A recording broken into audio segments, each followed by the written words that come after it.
اس نے جیسے اپنے آپ کو تسلی دی۔ اگر اس کی یہ بات گھر کا کوئی فرد سن لیتا تو اس کے ہاتھ پاؤں باندھ کر گھر پر ہی بٹھا لیتا۔ وہ اس وقت بہت ہی بری ڈرائیونگ کر رہی تھی۔ 2 بار وہ ایک گاڑی سے ٹکراتے ٹکراتے بچی تھی۔ زمان شاہ گھر کے اندر داخل ہوا۔ بھائی نمل کہاں پر ہے؟ وہ تو اپنی دوست کے گھر گئی ہے۔ کس کے ساتھ؟ جوڑیا نے زمان سے سوال کیا۔ وہ تو خود ہی ڈرائیونگ کر کے گئی ہے۔ خود ہی ڈرائیونگ؟ یہ آپ کیا کہہ رہے ہیں؟ ارے اس کو تو ٹھیک سے گیئر لگانا بھی نہیں آتا ہے۔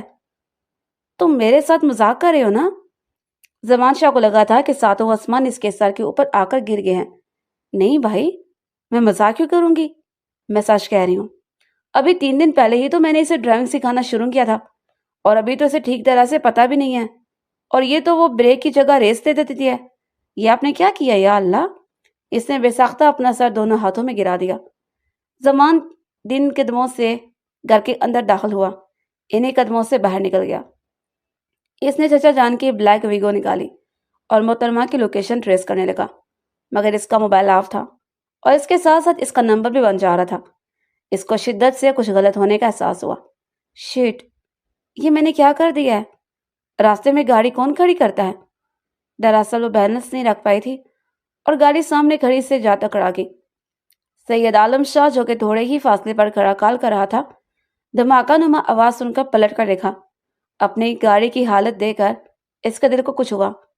یہ اس کی سب سے فیورٹ گاڑی تھی، جس کو وہ عموماً لمبے سفر پر لے کر جاتا تھا۔ اس کے ماتھے کی رگیں تن گئی۔ اس نے اپنی مٹھی غصے سے بھیج لی۔ جس نے بھی اس کی گاڑی کو ٹکر ماری تھی وہ ابھی تک گاڑی سے باہر نہیں نکلا تھا۔ سالے، تیری اتنی ہمت! یہ کہہ کر وہ اس کی طرف بڑھا۔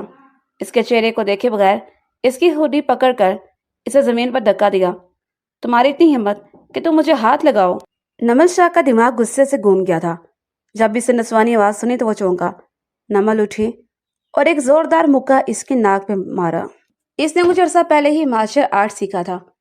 عالم شاہ تو ابھی تک یہی نہیں سمجھ پایا تھا کہ وہ ایک لڑکی ہے۔ وہ اب غور سے اسے سر سے لے کر پاؤں تک دیکھ رہا تھا۔ اس کی شکل تو لڑکیوں جیسی ہی تھی، مگر ہولیا وہ ایک ٹام بوائے تھی۔ اس کے لبوں پر پرسرار سی مسکراہٹ پھیل گئی۔ ذلیل انسان، تم مجھے دیکھ کر مسکرا رہے ہو؟ اس سے پہلے کہ وہ دوبارہ اس پر ہاتھ اٹھاتی، عالم شاہ نے اس کا ہاتھ بیچ میں ہی روک دیا۔ اب مزید نہیں لٹل گرل، دیکھو تم نے میری گاڑی کا کیا حشر کر دیا ہے۔ وہ اب بہت ہی دھیمے لہجے میں اس سے بات کر رہا تھا۔ اس کے لہجے میں ایک عجیب سی کشش تھی اور ایک عجیب سی چبھن جو نمل کو اپنے دل کے اندر اترتے ہوئے محسوس ہوئی۔ یہ سب کچھ بھی نہیں کیا، بلکہ آپ کی غلطی کی وجہ سے ہوا ہے۔ آپ نے غلط جگہ پر گاڑی پارک کی ہوئی تھی۔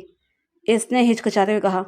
او، تو آپ کا یہ کہنا ہے کہ مجھے سائڈ پر نہیں بلکہ سڑک کے درمیان گاڑی پارک کرنی چاہیے تھی، رائٹ؟ جی ہاں۔ وہ جلد بازی میں اس بات میں سر ہلا گئی، مگر پھر اسے اپنی غلطی کا احساس ہوا۔ آپ نے میرا نقصان کیا ہے۔ آپ کو پتہ ہے اس گاڑی کی قیمت کیا ہے؟ 12 کروڑ، اور جتنا بھی نقصان ہوا ہے آپ اس کا ازالہ کریں گی، وہ بھی ابھی اور اسی وقت میرے ساتھ چل کر۔ وہ سنجیدگی سے نمل کے چہرے کو دیکھتے ہوئے بولا، آپ کو جتنے پیسے چاہیے میں آپ کے اکاؤنٹ میں ٹرانسفر کرنے کے لیے تیار ہوں۔ یہ کہہ کر اس نے اپنے پاکٹ سے اپنا والٹ نکالا۔ مگر یہ کیا؟ اس کا والٹ غائب تھا۔ شیٹ، وہ گراؤنڈ میں ہی پھینک گئے تھے۔ سارے برے کام آج ہی میرے ساتھ ہوئے تھے۔ اس نے بے ساختہ اپنے ماتھے پر ہاتھ مارا۔ جی، تو آپ دیکھیں، آپ مجھے اپنا ایڈریس بتا دیں یا پھر یہ گاڑی یہیں پر چھوڑ جائیں۔ میں اپنے ڈرائیور کو کال کرتی ہوں، تھوڑی ہی دیر میں وہ گاڑی ریپیئر کر کے آپ کے گھر پہنچا دے گا۔ میری گاڑی آپ کے ڈرائیور نے نہیں بلکہ آپ نے برباد کی ہے، تو خمیازہ بھی آپ کو ہی بھگتنا پڑے گا۔ اس سے پہلے کہ وہ مزید کچھ کہتا، نمل کو بلیک ویگو اپنی جانب آتی ہوئی نظر آئی۔ اس کے لبوں پر پیاری سے مسکراہٹ پھیل گئی۔ میرا شیر بھائی، میرا ذلیل سالہ، سید عالم شاہ بھی منہ میں بڑبڑایا، مگر اس کی بڑبڑاہٹ وہ سن نہیں سکی، ورنہ یہیں پر ایک دوسرا مکہ اس کے چہرے پر دے مارتی۔ ویسے اس مکے سے کوئی خاص فرق نہیں پڑا تھا، کیونکہ عالم شاہ ایک سخت جان انسان تھا جس نے اپنی اصل پہچان دنیا سے چھپا کر رکھی ہوئی تھی۔ تم ٹھیک تو ہو؟ تمہیں کوئی نقصان تو نہیں ہوا؟ زمان تیزی سے اس کی طرف بڑھا اور اس کو اپنے سینے سے لگاتے ہوئے بولا۔ اس سے پوچھا، بھائی میں ٹھیک ہوں، مگر یہ ایک چھوٹا سا نقصان ہو گیا ہے۔ تم اس کی ٹینشن مت لو، تم میری گاڑی میں جا کر بیٹھو۔ وہ خاموشی سے اس کی گاڑی میں جا کر بیٹھ گئی، لیکن چاہتے ہوئے اس نے عالم شاہ کو منہ بیچ کر چڑھایا۔ وہ اس کی معصومیت پر کھل کر مسکرا دیا۔ زمان شاہ اور عالم شاہ ایک دوسرے کے آمنے سامنے کھڑے تھے۔ عالم شاہ اسے بہت اچھے طریقے سے جانتا تھا اور پہچانتا تھا، مگر زمان کے وہم و گمان میں بھی نہیں تھا کہ وہ انسان کون ہے۔ سوری، آپ کو زحمت دی۔ دراصل میری بہن چھوٹی ہے اور نادان ہے اور تھوڑی سی کم عقل بھی ہے۔ آپ کا جو بھی نقصان ہوا ہے میں پورا کرنے کے لیے تیار ہوں۔ یہ کہہ کر اس نے جیب سے والٹ نکالنا چاہا تھا کہ عالم شاہ نے اس کا ہاتھ پکڑ لیا۔ نہیں نہیں، اس کی ضرورت نہیں ہے، ویسے بھی یہ گھر کا مسئلہ ہے۔ زمان نے ناسمجھی سے اس کی چہرے کی طرف دیکھا۔ سوری، میں آپ کی بات نہیں سمجھوں، ابھی آپ نہیں سمجھ پائیں گے۔ چلے میں چلتا ہوں، انشاءاللہ دوبارہ پھر ملاقات ہوگی۔ اس کی آنکھوں میں کچھ عجیب تھا جسے دیکھ کر زمان ٹھٹک گیا تھا۔ اگر تمہیں ڈرائیونگ نہیں آتی تھی تو تمہیں کیا ضرورت ہے یہ رسک لینے کی؟ پورا راستہ ہی وہ اس سے باتیں سناتا آیا تھا جن کو وہ ایک کان سے سن کر دوسرے کان سے نکال رہی تھی۔ جب وہ لوگ گھر کے اندر داخل ہوئے تو سامنے ہی پورا خاندان بیٹھا اس کا ہی انتظار کر رہا تھا۔ آمنہ بیگم بھاگتے ہوئے اپنی بیٹی کے پاس آئیں اور اس کو اپنے سینے سے لگاتے ہوئے کہنے لگیں، تم ٹھیک تو ہو؟ تمہیں کہیں چوٹ تو نہیں لگی؟ کیا ہو گیا امی؟ میں بالکل ٹھیک ہوں، مجھے کچھ بھی نہیں ہوا، اس نے لاپرواہی کا اظہار کرتے ہوئے کہا۔ میں تو پہلے ہی کہتی تھی کہ بچی کو اتنی آزادی نہ دو۔ دیکھو آج اس نے اپنی اس نادانی کی وجہ سے سب لوگوں کو پریشان کر دیا ہے، اس کی تائی نے نفرت کا اظہار کرتے ہوئے کہا تو وہ ان کے چہرے کو دیکھ کر رہ گئی۔ وہ ہولی کی سب سے چھوٹی اور سب سے لاڈلی بیٹی تھی۔ اس کا ایک ہی بھائی تھا زمان، جو کہ 18 سال تک ملک سے باہر رہا تھا۔ تقریباً 5 سال پہلے ہی وہ ملک واپس آیا تھا۔ وہ اپنی بہن کو ہر جگہ پر ہی سپورٹ کرتا تھا، اس کی وجہ سے ہی وہ حد سے زیادہ اپنی من مانی کرتی اور کسی کو بھی خاطر میں نہ لاتے۔ جب بھی وہ کچھ برا کرتی تو سب سے پہلے زمان بھائی کو کال کرتے تھے، کیونکہ اسے یقین ہوتا تھا کہ زمان بھائی اسے کچھ سنبھال لیں گے۔ زمان کا بھی اپنی بہن پر یقین پکا تھا کہ وہ کبھی کوئی ایسی حرکت نہیں کرے گی جسے اس کی عزت پر کوئی حرف آئے گا، اور جہاں تک اس کی شرارتوں کا سوال تھا تو اس معاملے میں وہ اس کا ساتھ دینے سے کبھی بھی گریز نہیں کرتا تھا۔ شاہ والا میں 3 فیملیز رہتی تھیں۔ فاروق اس کے چچا جان کا بیٹا تھا جسے اس کی بالکل بھی نہیں بنتی تھی۔ دونوں ہی بچپن سے لڑتے آئے تھے، کبھی اسکول میں ہونے والی گیدرنگ کے کمپٹیشن پر تو کبھی گھر میں ملنے والی اجازت پر۔ بعض اوقات ایسا ہوتا تھا کہ فاروق کو ٹرپ کی اجازت مل جاتی تھی اور اسے گھر پر ہی روک لیا جاتا تھا، اور پھر اس دوران فاروق کی شامت آ جاتی۔ وہ ہر ممکن کوشش کری تھی کہ کسی طرح سے اس کی ٹرپ کو سپوائل کر سکے۔ بس میں نے تمہارے لیے فیصلہ کر لیا، اب تم اس وقت تک گھر سے باہر نہیں نکلو گی جب تک تمہارا دماغ ٹھکانے پر نہیں آ جاتا۔ آمنہ بیگم نے اس کو کانوں سے پکڑتے ہوئے ایک نیا حکم سنا دیا تھا تو وہ بیچارگی سے بولی، امی کیا کر رہی ہیں؟ پرسوں آج عاطف اسلم کا کنسرٹ ہے، ہم فرینڈز نے وہاں جانے کا پلان بنایا ہوا تھا، بس بھول جاؤ اس کنسرٹ کو اور گھر پر ہی رکو۔ مگر امی، اس نے کچھ بولنا چاہا۔ زمان نے اسے آنکھوں سے اشارہ کیا اور کمرے میں جانے کے لیے کہا۔ وہ پاؤں پتختی ہوئی اپنے کمرے میں داخل ہو گئی۔ زہر لگتے ہیں مجھے یہ لوگ، جب یہ مجھ پر حد سے زیادہ پابندی لگاتے ہیں۔ وہ اب کمرے کی چیزیں زور زور سے زمین پر پھینک رہی تھی۔ دیکھو تم ابھی چھوٹی ہو، نادان ہو، تمہاری عمر ہی کیا ہے؟ تم صرف اور صرف 17 سال کی ہو، تمہیں ابھی زمانے کے بارے میں کچھ بھی نہیں پتا۔ تم حد سے زیادہ چلاک بننے کی کوشش کرتی ہو، مگر تم سے زیادہ بیوقوف لڑکی اس دنیا میں کوئی بھی نہیں ہے۔ تمہیں کیا لگتا ہے اس طرح سے لڑکوں والے حلیہ بنا کر تم سچ مچ میں ایک لڑکا بن جاؤ گی؟ یہ تمہاری غلط فہمی ہے۔ تم لڑکی ہو اور ہمیشہ لڑکی ہی رہو گی، یہ بات اپنے اس چھوٹے سے دماغ میں بٹھا لو۔ تمہاری ماما اسی وجہ سے ہی تمہارے بارے میں فکر مند ہوتی ہیں، کہیں ایسا نہ ہو کہ تمہارے ساتھ کوئی حادثہ پیش آ جائے۔ کوئی میرا کچھ بھی نہیں بگاڑ سکتا، مجھے مارشل آرٹ آتا ہے۔ اس نے آنکھیں دکھاتے ہوئے کہا تو جویریہ اپنا سر دونوں ہاتھوں میں گرا کر بیٹھ گئی۔ تمہیں سمجھانا یعنی دیوار کے سامنے ٹکرے مارنے کے مترادف ہے۔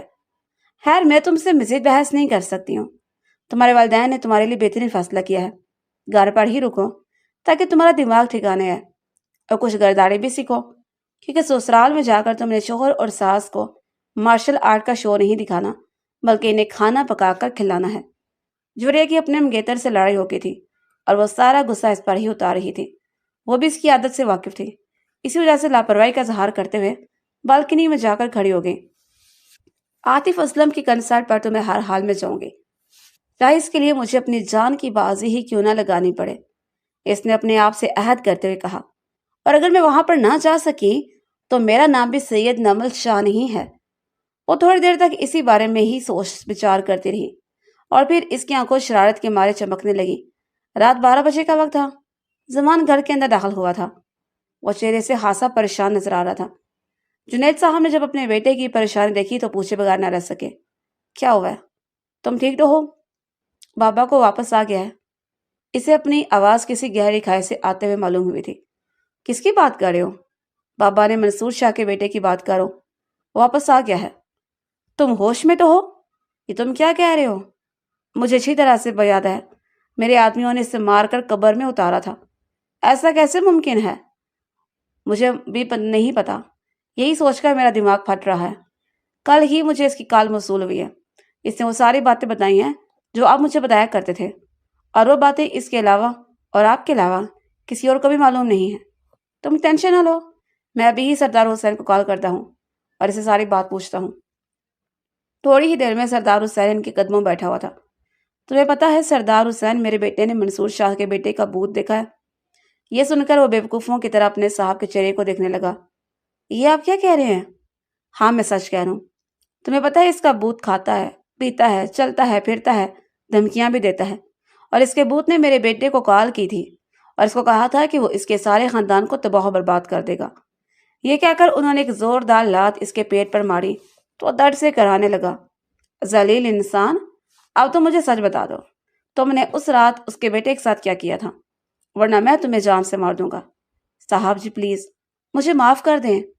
یہ کہہ کر وہ ان کے قدموں میں گر گیا۔ میں اس رات اس کو مارنے کے لیے گیا تھا، مگر وہ وہاں سے بھاگ گیا تھا۔ میں اس کو پکڑ نہیں پایا تو میں نے آپ کو جھوٹی تسلی دے دی کہ وہ مر گیا ہے۔ یہ کہہ کر وہ رونے لگا تھا۔ صاحب جی، میرے جوان بچے ہیں جن کو میری ضرورت ہے، خدا کے لیے مجھے بخش دیں، مجھے جان سے نہ ماریں۔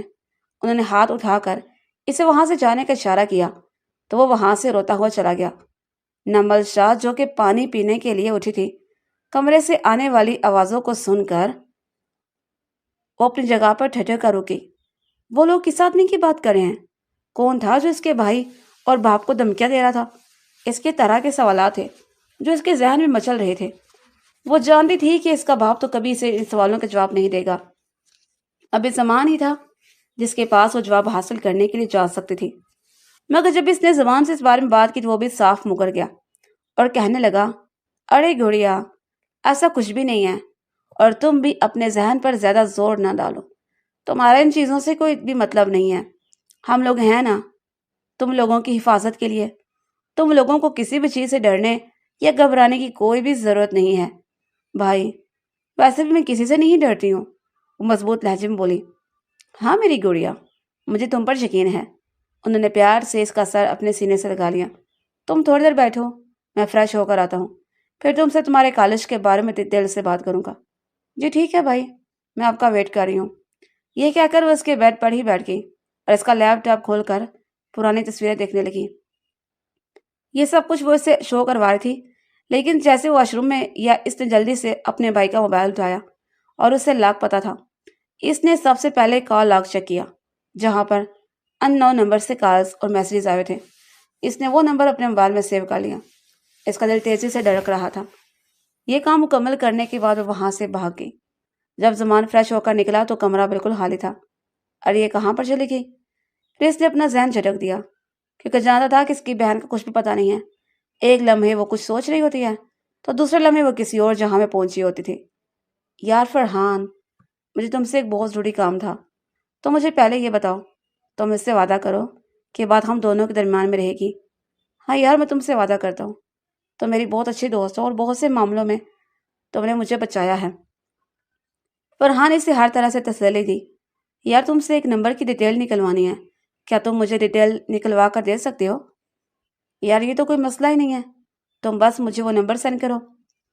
فرحان اس کا اسکول فرینڈ تھا، اس کا پورا آرمی بیک گراؤنڈ تھا۔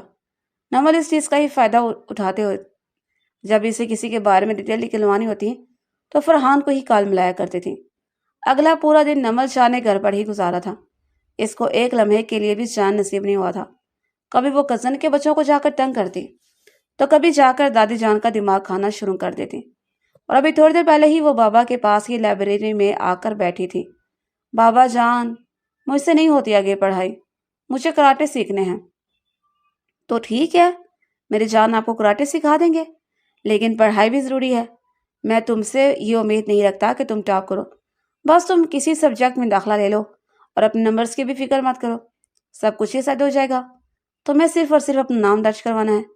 اس کے بابا مخصوص انداز میں مسکرا دیے تو وہ بھی کھلکھلا کر ہنس پڑی۔ وہ بابا جان، مطلب اس بار بھی آپ اپنے اثر و رسوخ استعمال کریں؟ دیکھو، تمہاری وجہ سے تمہارے بابا کو کیا کیا کرنا پڑ رہا ہے۔ بابا، کیا ہماری کسی کے ساتھ کوئی خاندانی دشمنی چل رہی ہے؟ کافی دیر سے جو سوال اسے تنگ کر رہا تھا وہ اس کے زبان پر آ گیا تھا۔ اس نے دیکھا کہ اس کے بابا کا چلتا ہوا ہاتھ بھی رک گیا۔ انہوں نے پین سائڈ پہ رکھا۔ تھوڑی دیر تک وہ خاموشی سے میں ڈوبے رہے اور پھر کہنے لگے، نہیں، ایسا کچھ بھی نہیں ہے۔ تمہیں کس نے کہہ دیا؟ مجھے کسی نے نہیں کہا، میں تو بس ویسے ہی پوچھ رہی تھی، جنرل نالج میں اضافہ کرنے کے لیے۔ وہ بات کو مذاق میں اڑا گئی، مگر اس بار اس کے بابا مسکرا نہیں سکے تھے۔ تو پھر تمہیں گھر میں رہ کر کیسا محسوس ہوتا ہے؟ قسم سے میرا سانس بند ہوتا ہے۔ میرا بس تو لے تو میں ابھی باہر بھاگ جاؤں۔ تم بالکل میری طرح ہو، مجھ سے بھی قید برداشت نہیں ہو سکتی ہے۔ فکر مت کرو، میں کل ہی تمہاری ماں سے بات کرتا ہوں کہ وہ میری بیٹی کو اتنی بڑی سزا نہ دیں، مگر تمہیں مجھ سے وعدہ کرنا ہوگا کہ اب تم جہاں کہیں بھی جاؤ گی مجھے بتا کر جاؤ گے، اور اپنی لوکیشن بھی 24 گھنٹے آن رکھا کرو گی۔ تمہیں میری بات سمجھ میں آ رہی ہے نا؟ جی بابا جان، کیا میں آج کنسرٹ پر جا سکتی ہوں؟ نہیں، آج بالکل نہیں، آج مجھے حالات کے بارے میں پتہ لگانا ہے۔ وہ اپنی سوچ میں ڈوبے ہوئے بولے۔ بابا، کس طرح کے حالات؟ نہیں، کچھ بھی نہیں، چلو تم اپنے کمرے میں جاؤ اور جا کر ریسٹ کرو، میں نے بھی ایک آن لائن میٹنگ اٹینڈ کرنی ہے۔ انہوں نے اسے وہاں سے بگایا اور خود لیپ ٹاپ کی طرف متوجہ ہو گئے۔ ماضی کے مناظر ایک بار پھر سے ان کی نظروں کے سامنے گھوم رہے تھے۔ یا اللہ، اس بار بچا لینا، وعدہ کرتی ہوں کہ دوبارہ کبھی بھی اس طرح کی کوئی حرکت نہیں کروں گی۔ اس نے اپنا بیڈ سیٹ کیا تھا اور وہاں پر رسائی رول کر کے رکھا تھا، اس کے اوپر بڑا سا کمل ڈال دیا۔ یوں محسوس ہو رہا تھا کہ کوئی وہاں پر سو رہا ہے۔ یہ سارا نظام تو ہو گیا تھا، مگر اب جوریہ کو منانا تھا۔ میں تم سے وعدہ کرتی ہوں، اس بار تم جو کہو گی ویسا ہی ہوگا۔ صرف اور صرف ایک بار مجھے یہاں سے نکال دو، بلکہ اس بار میں ایسا کروں گی کہ تمہیں شریار کے ساتھ گھومنے کے لیے جانے کی پرمیشن دلا دوں گی۔ میں گھر والوں کو یہی بتا دوں گی کہ تم یونیورسٹی کے ٹرپ کی طرف سے گئی ہو۔ اس نے ایک آخری بار کیا تھا جو واقعی کارآمد ثابت ہوا۔ جوریہ کی آنکھیں خوشی سے چمکنے لگی تھی۔ کیا تم سچ کہہ رہی ہو؟ ہاں میری جان، بالکل سچ کہہ رہی ہوں، بلکہ اس بار تمہیں میری طرف سے 15 دن کے ٹرپ چلی جانا، شریار کے ساتھ گھومنا پھرنا، پیچھے گھر میں سب کچھ خود ہی سنبھالوں گی۔ اپنے سینے پر ہاتھ رکھتے فخر سے بولی، ٹھیک ہے، لیکن یہ آخری بار ہوگا، اس کے بعد میں تمہارا ساتھ نہیں دوں گی۔ کیا میں تمہاری اسکوٹی لے کر جا سکتی ہوں؟ ہاں، تو میری اسکوٹی لے کر چلی جاؤ۔ جوڑیا نے اسے خوشی خوشی اپنی اسکوٹی لے کر جانے کی اجازت دے دی، جو اس کے چچا گھر پر ہی رکھے رہی تھی۔ وہاں پر اس نے اپنے دوسرے کزن سے بات کر لی تھی۔ وہ اسکوٹی پچھلی گلی میں لے کر آ گیا تھا۔ اس نے جیب سے 5,000 کا نوٹ نکال کر اس کے حوالے کیا۔ اس طرح لالچی کزن کسی کی بھی نہ ہو، مجال ہے جو کوئی کام اللہ کے راہ میں کرتا ہو۔ آج کل کے دور میں کچھ بھی مفت نہیں ہوتا میری بہن، جتنی تم امیر ہو اتنا تو تمہیں لوٹنا بنتا ہی ہے۔ اس کا کزن اسے بائیں آنکھ مارتے ہوئے وہاں سے چلا گیا۔ اسے جلدی سے ہیلمٹ پہنا اور اسکوٹی سٹارٹ کر دی۔ دنیا کو کوئی بھی ایسا کام نہیں تھا جس کو اس نے نہ سیکھا ہو یا جس میں اس نے ہاتھ نہ ڈالا ہو، لیکن اسکوٹی وہ واحد کام تھا جس میں وہ ماہر تھی۔ اس کا رخ ابھی کنسرٹ والی بلڈنگ کی طرف تھا۔ راستہ تھوڑا سا لمبا تھا۔ اس نے شارٹ کٹ اپنانے کا فیصلہ کیا۔ اچانک ہی کچھ گاڑیاں اس کے سامنے آ کر رکیں۔ وہ ڈرتی رہی تھی، مگر احتیاط لازم تھی، کیونکہ اس کے بابا اور بھائی کی باتوں سے اندازہ ہو رہا تھا کہ اس بار معاملہ خراب ہے۔ ان میں سے ایک آدمی نکلا اور چیختے ہوئے بولا، اس کو پکڑو، لیکن اس کو تکلیف نہ پہنچانا، ورنہ باس لوگوں کو نہیں چھوڑیں گے۔ جیسے اس نے یہ الفاظ سنے، اس نے بھاگنا شروع کر دیا۔ تھوڑے ہی فاصلے پر رہائش سٹارٹ ہو جاتی تھی۔ وہ اب اسلام آباد کی بڑی اور کشادہ سڑکوں پر بھاگ رہی تھی اور خود کو چھپانے کی کوشش کر رہی تھی۔ اچانک اس کی نظر ایک دم گلی پر پڑی۔ وہ اس میں گھس گئی۔ وہ ان کی نظروں سے چھپ گئی تھی، مگر اس کا دل ابھی بھی تیزی سے دھڑک رہا تھا۔ وہ ذرا سا سائڈ ہو پر کھڑی تھی۔ اس کی نظر سید عالم شاہ پر پڑی، جو کہ اس گلی سے نکل رہا تھا۔ اس نے سید عالم شاہ کا ہاتھ پکڑا اور اسے اپنی جانب کھینچتے ہوئے کہنے لگی، باہر نہ جاؤ، باہر تمہارے لیے خطرہ ہے۔ سید عالم شاہ پہلے تو حیران ہوا اور پھر اس کی بیوقوفی پر کھل کر مسکرا دیا۔ یعنی وہ شہر کے سب سے بڑے گینگسٹر کو ڈرا رہی تھی کہ وہ باہر نہ جائے۔ نمل کے وہم و گمان میں نہیں تھا کہ جس آدمی سے اس کو خطرہ تھا اس نے اسی آدمی کو ہی اپنے پاس پناہ دے دی تھی۔ وہ دونوں اس وقت بے حد قریب کھڑے تھے۔ ان دونوں کے درمیان چند انچ کا ہی فاصلہ تھا۔ وہ اس کی سانسوں کی تپش اپنے چہرے پر محسوس کر رہی تھی، لیکن فی الحال اسے کسی چیز کا بھی ہوش نہیں تھا۔ اسے صرف اتنا پتا تھا کہ اس نے اپنی جان بچانی ہے اور عالم شاہ کو بھی محفوظ رکھنا ہے۔ وہ کون لوگ ہیں؟ کیا تم ان کے بارے میں کچھ جانتی ہو؟ اس نے عالم شاہ کے ہونٹوں کو لمس اپنے ماتھے پر محسوس کیا تو ذرا سا پیچھے کی طرف ہٹی، مگر وہاں پر دیوار تھی۔ عالم شاہ تھوڑا سا ہیڈ پر نہیں ہوا تھا۔ ان لوگوں کو نہیں جانتی ہوں۔ میں بڑی مشکل سے گھر سے بچ کر عاطف اسلم کی کنسرٹ پر جا رہی تھی کہ وہ لوگ وہاں پر چلے گئے۔ پتہ نہیں کس ذلیل انسان نے ان کو مجھے کڈنیپ کرنے کا آرڈر دیا ہے، لیکن تمہیں فکر کرنے یا گھبرانے کی ضرورت نہیں ہے۔ جب تک تم میرے ساتھ ہو کوئی تمہیں کچھ نہیں بھی کہہ سکتا۔ اس نے عالم شاہ کے کندھے پر ہاتھ رکھتے کہا، جیسے اس کو تسلی دے رہی ہو کہ اب کی بار وہ کھل کر مسکرا دیا تھا۔ یہ لڑکی ہر بار ہی اسے ہنسنے پر مجبور کر دیتی تھی۔ یہ بھی تو ہو سکتا ہے کہ میں ان لوگوں کا بوس ہوں اور میں بھی تمہیں تلاش کر رہا ہوں۔ وہ کھل کر ہنسنے لگی اور اتنا ہنسی کہ اس کی آنکھوں سے پانی نکلنے لگا۔ میں اتنی بیوقوف بھی نہیں ہوں، اس نے اپنی آنکھیں گھماتے ہوئے کہا۔ وہ تو مجھے اندازہ ہو گیا علی تلگر کہ تم کتنی سمجھدار ہو۔ چلو اب میں تمہیں تمہارے کنسرٹ تک چھوڑ دیتا ہوں۔ نہیں، میرے پاس اسکوٹی ہے، تم اس کی بھی ٹینشن نہ لو، میں اس کو اپنی گاڑی میں رکھ لیتا ہوں۔ جب وہ اس کے ساتھ باہر گئی تو اس نے دیکھا کہ آج وہ اپنے ساتھ ویگو لایا تھا۔ تمہارے پاس کتنی گاڑیاں ہیں؟ تمہاری سوچ سے بھی زیادہ۔ واو، تمہارے تو مزے ہوں گے۔ ہاں، لیکن یہ مزے تمہارے بھی ہو سکتے ہیں اگر تم میری بیوی بن جاؤ۔ تو مجھے پرپوز کر رہے ہو؟ ویسے تمہیں پرپوز کرنے کا بالکل بھی پتہ نہیں ہے، لیکن تم فکر مت کرو، اگر تم میرے ساتھ رہے تو میں تمہیں ہر چیز کے بارے میں سب کچھ سکھا دوں گی۔ ہم دونوں ایک ساتھ ہی رہیں گے۔ اب ہم دونوں کو کوئی بھی ایک دوسرے سے الگ نہیں کر سکتا۔ لٹل گرل، تم ہر چیز سے بالکل بے فکر ہو جاؤ۔ وہ سنجیدگی سے بولا تو تم ایسی باتیں کر رہے ہو جیسے بچپن میں ہی مجھ سے نکاح کر لیا تھا۔ ہاں، ایسا ہی ہے، بچپن میں ہی میں نے تم سے نکاح کر لیا تھا۔ وہ ابھی بھی سنجیدہ ہی تھا۔ اب اس کو شدت سے کچھ غلط ہونے کا احساس ہوا۔ تو مجھے کہاں پر لے کر جا رہے ہو؟ یہ راستہ کنسرٹ کی طرف تو نہیں جاتا؟ اس کے ماتھے پر بل پڑ گئے اور اس نے غصے سے سوال کیا، اتنی بھی کیا جلدی ہے؟ آرام سے اور اطمینان سے آنے والے وقت کا انتظار کرو، تمہیں ہر چیز کے بارے میں تفصیل سے بتا دوں گا۔ تم کون ہو؟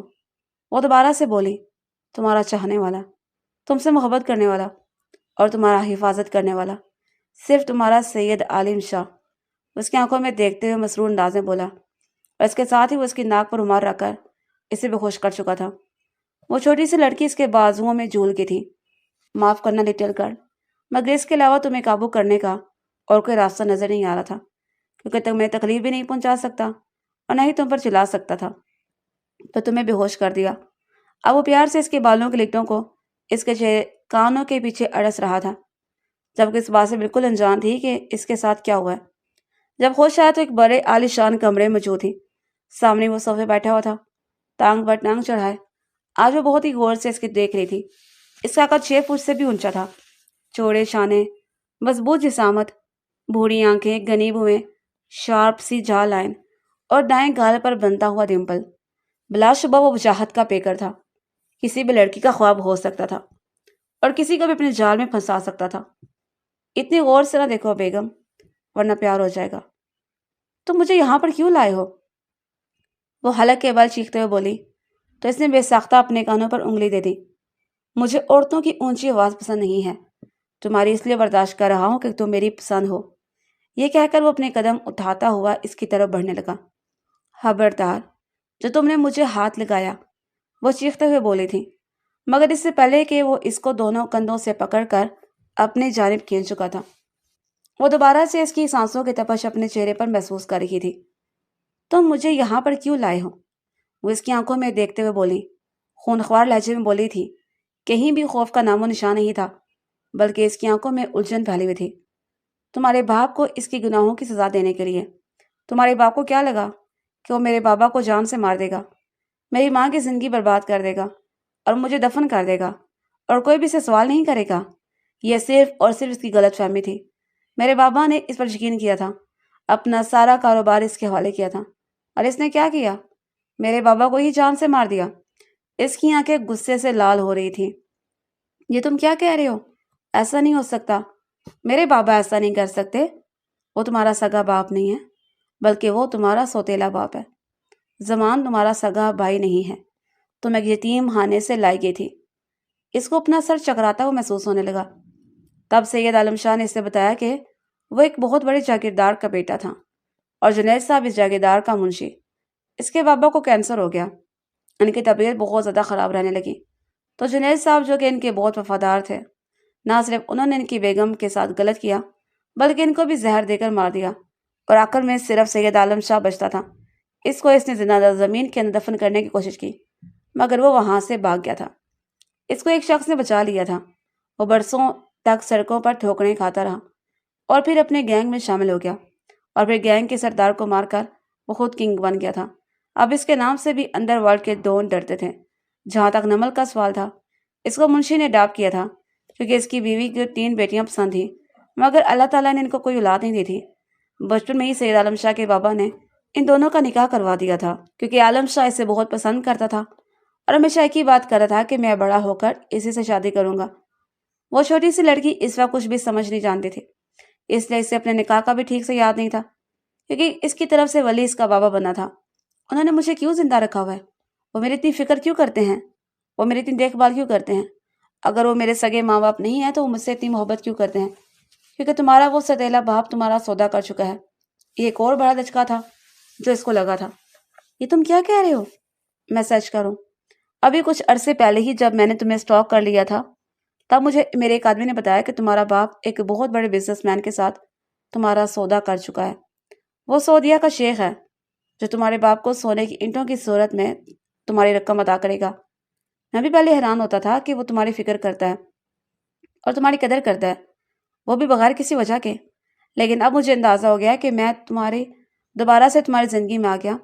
میں نے ہر لمحہ ہر پل تم پر نظر رکھی ہوئی تھی، اور ایک پل بھی ایسا نہیں تھا جب میں نے تم سے اپنی نگاہیں ہٹائی ہوں۔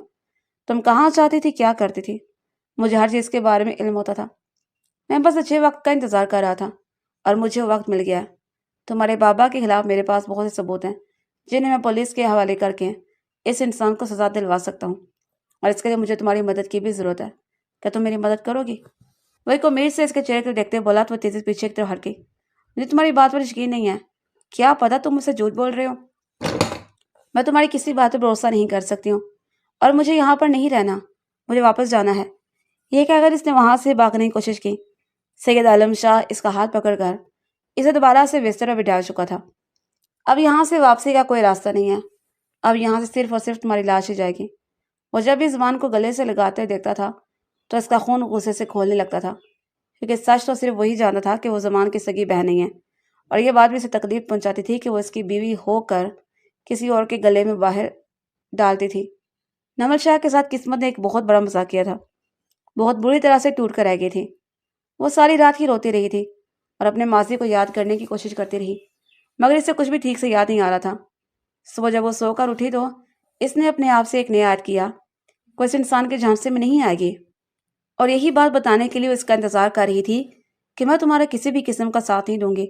ٹھیک ہے، مجھے کوئی مسئلہ نہیں ہے، تم صرف یہیں پر رہو، میرے اتنا ہی کافی ہے۔ کیس میں خود ہی لڑ لوں گا، میں یہاں پر نہیں رہوں گی، میں واپس جاؤں گی۔ اگر تمہارے اندر ہمت ہے تو جا کر دکھاؤ۔ وہ اسے تنگ کرتا وہاں سے چلا گیا۔ وہ تیزی سے کھڑکی کی طرف بڑھی تھی، لیکن یہ کیا، کھڑکی کے نیچے ہی بڑے بڑے 8 کالے رنگ کے کتے تھے۔ اسے دیکھ کر وہ اونچی اونچی آواز میں بھونکنے لگے۔ نمل کو اندازہ ہو گیا تھا اگر اسے یہاں سے نیچے اترتی ہے تو پھر سیدھی اوپر ہی جائے گی۔ حرام موت وہ کسی حال میں بھی نہیں مرنا چاہتی تھی، اسے کچھ اور سوچنا تھا۔ اس کے کمرے میں کوئی بھی نوکرانی نہیں آتی تھی، بلکہ دروازے سے ہی اسے کھانا دے دیا جاتا تھا۔ 2 دنوں تک اس نے کچھ کھایا بھی نہیں تھا، لیکن جب تیسرے دن اس کا بھوک کے مارے برا حال ہو گیا تو خود ہی چھوٹے چھوٹے نوالے لے کر کھانے لگی۔ دن بدن سید عالم شاہ کے لیے اس کے دل میں نفرت بڑھتی جا رہی تھی۔ اس کو اپنے بابا کی، اپنے بھائی کی بہت یاد آتی تھی، اور پھر اس نے سب سے بڑی چال چلنے کا فیصلہ کیا۔ ایک چیز کا تو اسے اندازہ تھا کہ وہ ناراضگی سے اس انسان کو بیوقوف تو نہیں بنا سکتی، تو کیوں نہ اپنی محبت کے جھانسے میں پھنساتے۔ جب وہ اسے 1 ہفتے کے بعد ملنے کے لیے آیا تو نمل نے اس سے معافی مانگی اور اسے کہا میں تمہارا ساتھ دینے کے لیے تیار ہوں، مجھے بتاؤ مجھے کیا کرنا ہوگا۔ وہ تھوڑا سا حیران ہوا، مگر پھر نمل کا یقین بٹھا کر اسے آہستہ آہستہ اپنے ہر منصوبے کے بارے میں بتانے لگا۔